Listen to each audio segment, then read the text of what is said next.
ನಮಸ್ಕಾರ. ಎಲ್ಲರೂ ಹೇಗಿದ್ದೀರಾ? ಎಲ್ಲರೂ ಚೆನ್ನಾಗಿದ್ದೀರಾ ಅಂತ ಅಂದ್ಕೊತಾ ಇದ್ದೀನಿ. ನಾನು ಕೂಡ ತುಂಬಾ ಚೆನ್ನಾಗಿದ್ದೀನಿ. ನಾನು ಇವತ್ತಿನ ವೀಡಿಯೋನ ಆಫ್ಟರ್ನೂನಿಂದ ಸ್ಟಾರ್ಟ್ ಮಾಡ್ತಾ ಇದ್ದೀನಿ. ನಾನು 1 ವೀಕಿಂದ ಯಾವುದೇ ರೀತಿ ಲಾಂಗ್ ವೀಡಿಯೋನ ಅಪ್ಲೋಡ್ ಮಾಡಿರಲಿಲ್ಲ. ಸೊ ನನಗೆ ಇನ್ಸ್ಟಾಗ್ರಾಮಲ್ಲಿ ಪರ್ಸನಲಾಗಿ DM ಮಾಡಿ ಕೇಳ್ತಾಯಿದ್ರು, ಯಾಕೆ ವೀಡಿಯೋಸ್ನ ಅಪ್ಲೋಡ್ ಮಾಡಿಲ್ಲ ಅಂತ. ರೀಸನ್ ಬೇರೆ ಏನೂ ಇಲ್ಲ, ನಾವು ಸಡನ್ಲಿ ಊರಿಗೆ ಹೋಗೋ ಪ್ಲ್ಯಾನ್ ಮಾಡ್ಕೊಂಡಿದ್ವಿ. ಸೊ ಯಾಕಪ್ಪ ಅಂತಂದರೆ ನನ್ನ ಹಸ್ಬೆಂಡ್ಗೆ ಪರ್ಸನಲ್ ಸ್ವಲ್ಪ ವರ್ಕ್ಸ್ ಇತ್ತು. ಹಾಗೆ ನನ್ನ ಮಗಂದು ಈ ಮಂತಲ್ಲಿ ಬರ್ತ್ಡೇ ಇದೆ, ಅವನದು ಫೋಟೋಶೂಟ್ಗೆ ಅಂತ ಪ್ಲ್ಯಾನ್ ಮಾಡ್ಕೊಂಡಿದ್ವಿ. ಅದು ಮಾಡಬೇಕಿತ್ತು. ಹಾಗೆ ನಮ್ಮ ಅಮ್ಮನ ಮನೆಯಲ್ಲಿ ಮಾರಿ ಹಬ್ಬ ಇತ್ತು, ಎಲ್ಲ ಒಟ್ಟಿಗೆ ಕೆಲಸಗಳು ಮುಗಿಯತ್ತೆ ಅಂತ ಹೇಳಿ ನನ್ನ ಹಸ್ಬೆಂಡ್ ಆಫೀಸ್ಗೆ ಲೀವ್ ಹಾಕಿದ್ರು. ಸೊ ನಾನು, ನನ್ನ ಹಸ್ಬೆಂಡ್, ನನ್ನ ಮಗ ಮತ್ತು ನನ್ನ ನಾದಿನಿ ಮಗ ಊರಿಗೆ ಹೊರಡೋಣ ಅಂತ ಹೊರಟ್ವಿ. ನಾವು ಆಫ್ಟರ್ನೂನ್ 3 o'clock ಟ್ರೈನ್ನ ಬುಕ್ ಮಾಡ್ಕೊಂಡಿದ್ವಿ. ಸೊ ನಾವು ಊರಿಗೆ ಹೊರಟ್ವಿ. ಇದು ಒಂದು ಸಡನ್ಲಿ ಪ್ಲ್ಯಾನ್ ಆಯಿತು. ಅಂದರೆ ಫೋಟೋಶೂಟ್ ಬಂದು ಫಸ್ಟೇ ಡೇಟ್ ಫಿಕ್ಸ್ ಮಾಡ್ಕೊಂಡಿದ್ವಿ, ಇವತ್ತಿನ ದಿನವೇ ಮಾಡಬೇಕು ಅಂತ. ಹಾಗೆ ಹಬ್ಬನೂ ಅದೇ ಟೈಮಲ್ಲೇ ಬಂತಲ್ವ, ಸೊ ಒಳ್ಳೆಯದಾಯಿತು ಅಂತ ಹೇಳಿ ಊರಿಗೆ ಹೊರಟ್ವಿ. ನನ್ನ ನಾದಿನಿ ಮತ್ತು ನನ್ನ ನಾದಿನಿ ಮಗಳು ಅಲ್ಲೇ ಇದ್ದಾರೆ ಬ್ಯಾಂಗ್ಳೂರಲ್ಲಿ. ಸೊ ಮತ್ತೆ ಅವರನ್ನು ಕರ್ಕೊಂಬಂದು ಮತ್ತೆ ಕರ್ಕೊಂಡೋಗೋದು ಏನಕ್ಕೆ ಅಂತ ಹೇಳಿ, ಅಂದರೆ ಅವ್ರಿಗೆ ಮಕ್ಕಳಿಗೆ ಇನ್ನೂ ಹಾಲಿಡೇ ಮುಗ್ದಿರಲಿಲ್ಲ ಅಲ್ವಾ, ಇನ್ನೂ ಇದೆ ಅವರಿಗೆ ಒಂದು 15 days ಇತ್ತು. ಸೊ ಮತ್ತೆ ಊರಿಗೆ ಬಂದರೆ ಮತ್ತೆ ಕರ್ಕೊಂಡು ಹೋಗಬೇಕು ಅಂತ ಹೇಳಿ ಇಬ್ಬರನ್ನ ಅಲ್ಲೇ ಬಿಟ್ಟು ಬಂದ್ವಿ. ಒಂದು 4 days ಮಟ್ಟಿಗೆ ಅಂತ ನನ್ನ ಹಸ್ಬೆಂಡ್ ಲೀವ್ ಹಾಕಿ ಊರಿಗೆ ಬಂದ್ವಿ. ಸೊ ನನ್ನ ಪ್ರೀವಿಯಸ್ ವ್ಲಾಗ್ ಅಂದರೆ ಯೂಟ್ಯೂಬಲ್ಲಲ್ಲ, ಇನ್ಸ್ಟಾಗ್ರಾಮಲ್ಲಿ ವ್ಲಾಗ್ಸ್ ಎಲ್ಲ ನೋಡಿದವ್ರಿಗೆ ಆಲ್ಮೋಸ್ಟ್ ಗೊತ್ತಿರತ್ತೆ. ಇದೇ ನಮ್ಮೂರು ಭದ್ರಾವತಿ.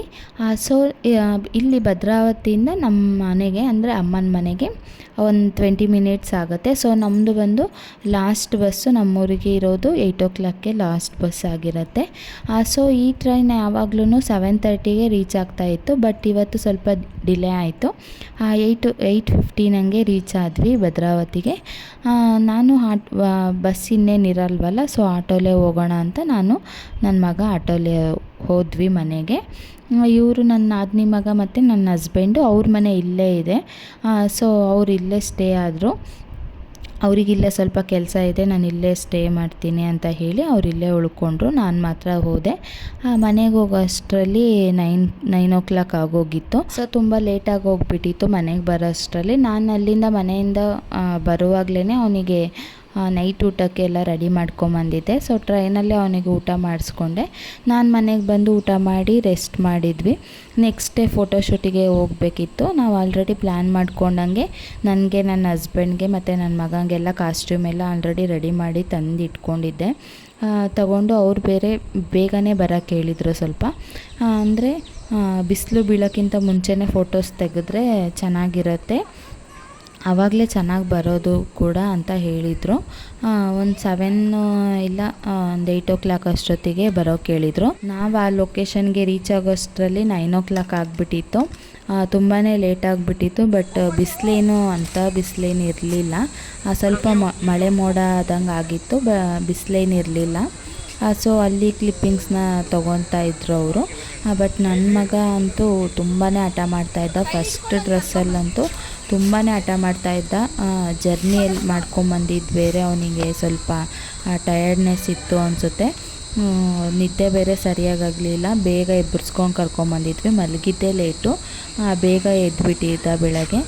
ಸೊ ಹಂಗಾಗಿ ಅವನಿಗೆ ಒಂಥರ ಕಿರಿಕಿರಿ ಮಾಡೋಕ್ಕೆ ಸ್ಟಾರ್ಟ್ ಮಾಡ್ಕೊಂಡು, ನಾವಿನ್ನೇನು ಫೋಟೋಶೂಟ್ ಮಾಡೋಕ್ಕಾಗೋದೇ ಇಲ್ಲ ಅಂತ ಅಂದ್ಕೊಂಡಿದ್ವಿ. ಅವರು ಸುಮ್ಮನೆ ಕುತ್ಕೊಂಡೇ ಬಿಟ್ಟರು ಫೋಟೋಗ್ರಾಫರ್ಸು, ಹೆಂಗಪ್ಪ ಫೋಟೋ ತೆಗೆಯೋದು ಅಂತ ಹೇಳಿ. ಆಮೇಲೆ ಹೇಗೋ ಸಮಾಧಾನ ಮಾಡಿಕೊಂಡು ಅದು ಇದು ಏನಾದರೂ ತೋರಿಸ್ಕೊಂಡು ಬಿಸ್ಕೆಟ್ಸ್ ಎಲ್ಲ ಕೊಟ್ಕೊಂಡು ಸಮಾಧಾನ ಮಾಡಿ ಸೆಕೆಂಡ್ ಡ್ರೆಸ್ಸಿಗೆ ಬಂದು ಸ್ವಲ್ಪ ಆ್ಯಕ್ಟಿವ್ ಆದ. ಈ ಮಕ್ಕಳು ವಿಷಯದಲ್ಲಂತೂ ನಾವೇನೋ ಅಂದ್ಕೊಂಡಿರ್ತೀವಿ, ಅವರೇನೋ ಮಾಡಿಬಿಟ್ಟಿರ್ತಾರೆ. ಈ ಥರ ಏನಾದರೂ ಆ ಫಂಕ್ಷನ್ ಟೈಮಲ್ಲಿ, ಈ ಥರ ಏನಾದರೂ ಇಂಪಾರ್ಟೆಂಟ್ ಟೈಮಲ್ಲೇ ಅವರು ಕಿರಿಕಿರಿ ಮಾಡೋದು ಜಾಸ್ತಿ. ನನ್ನ ಹಸ್ಬೆಂಡ್ ಫಸ್ಟೇ ಅಂದಿದ್ರು, ಅವನು ಹೇಗೆ ಮ್ಯಾನೇಜ್ ಮಾಡ್ತೀಯೋ ಫೋಟೋಸ್ಗೆ, ಅದು ಹೆಂಗೆ ಫೋಸ್ ಕೊಡಿಸ್ತೀಯೋ ಗೊತ್ತಿಲ್ಲ ಅಂತ ಫಸ್ಟೇ ಹೇಳ್ಬಿಟ್ಟಿದ್ರು. ಸೊ ಅವ್ರು ಹೇಳ್ದಂಗೆ ಅಲ್ಲೂ ಆಗೋಯಿತು. ಬಟ್ ಸೆಕೆಂಡ್ ಡ್ರೆಸ್ಸಲ್ಲಿ ಬಂದುಬಿಟ್ಟು ಸ್ವಲ್ಪ ಆ್ಯಕ್ಟಿವ್ ಆಗಿದ್ದ. ಫೋಟೋಸು ವೀಡಿಯೋಸ್ ಎಲ್ಲ ಚೆನ್ನಾಗಿ ಬಂತು.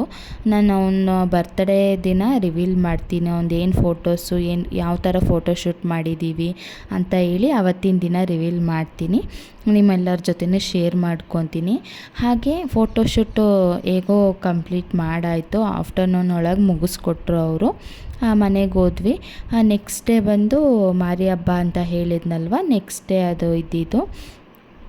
ಅದಕ್ಕೆಲ್ಲ ಮನೇಲಿ ಪ್ರಿಪ್ರೇಷನ್ ನಡೀತಾ ಇತ್ತು. ತೋರಣ ಕಟ್ಟೋದು ಎಲ್ಲರ ಮನೇಲೂ ಯೂಶ್ವಲಿ ಹೀಗೆ ಅಲ್ವಾ, ಹಬ್ಬಗಳಂದರೆ ಎಲ್ಲರೂ ಸೇರಿಕೊಂಡ್ರೆ.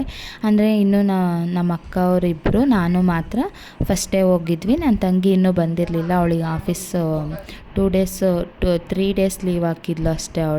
ಅವಳು ಇನ್ನೂ ಬಂದಿರಲಿಲ್ಲ, ನಾವೆಲ್ಲ ಬಂದಿದ್ವಿ.